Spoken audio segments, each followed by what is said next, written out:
Hello everyone, I am Rohini and after so long time I am here and first time I am going to camera facing lectures and my YouTube channel name is Physics Girl and I have given all my detailed information about my social media platforms like YouTube, Instagram and I have also official website that is a physicsgirl.in and I have given all these details in my YouTube channel description or in content box.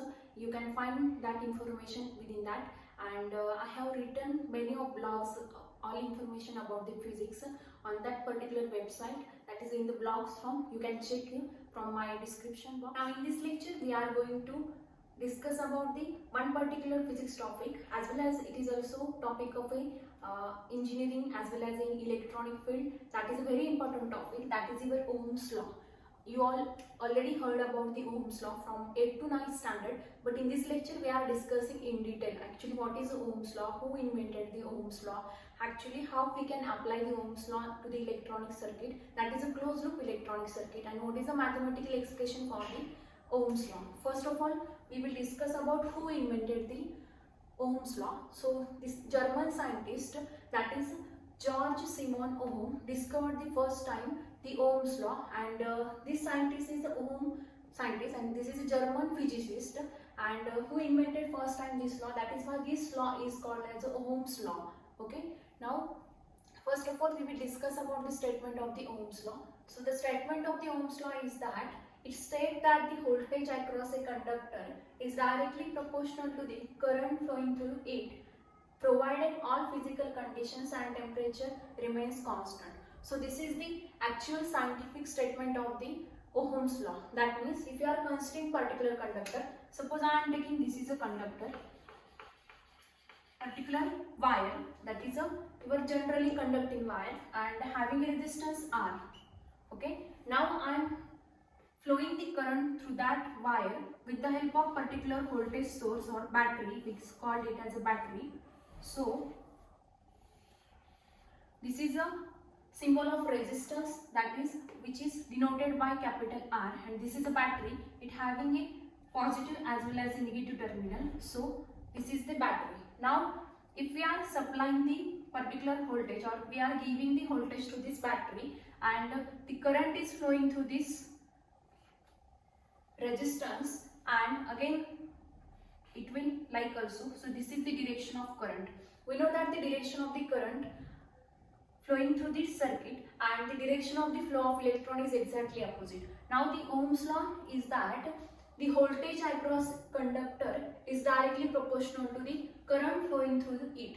So that means if we are considering the voltage V and the current is I, then according to Ohm's law, V is directly proportional to I when the physical conditions and temperature remains constant. That means the other physical parameters about the conductor, if you are keeping constant, that means temperature, its area of cross sectional, whatever the surrounding parameters, that is the physical conditions, we are putting constant, and that is why this Ohm's law is true for all those conditions. That means your voltage difference developed across this conductor is directly proportional to the current flowing through that conductor. That means according to this circuit, if the voltage drop across this resistor is V and the current flowing through this resistor is I, then I is directly proportional to V.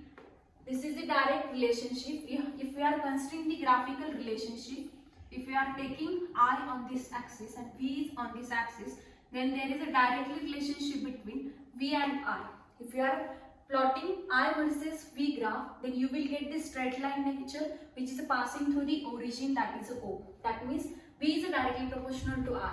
Now if we are define this equation in the form of equality, then V is equal to R, where R is a proportionality constant and which is nothing but your resistance. That means from this relation we are able to writing different forms of the equations. That means first is a V is equal to IR, second one is a I is equal to V by R, and last one is that is a third one is equal to R is equal to V by I.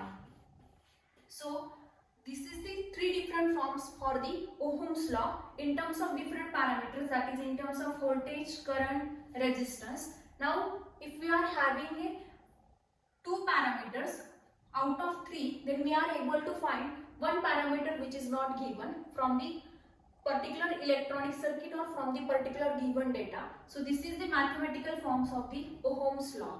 Okay, so Ohm's law is used to find out the either voltage, current or resistance in a closed loop electrical circuit. So this is all about the Ohm's law. So in next lecture we will discuss about the something different topics. Now in this lecture we will start with the Ohm's law.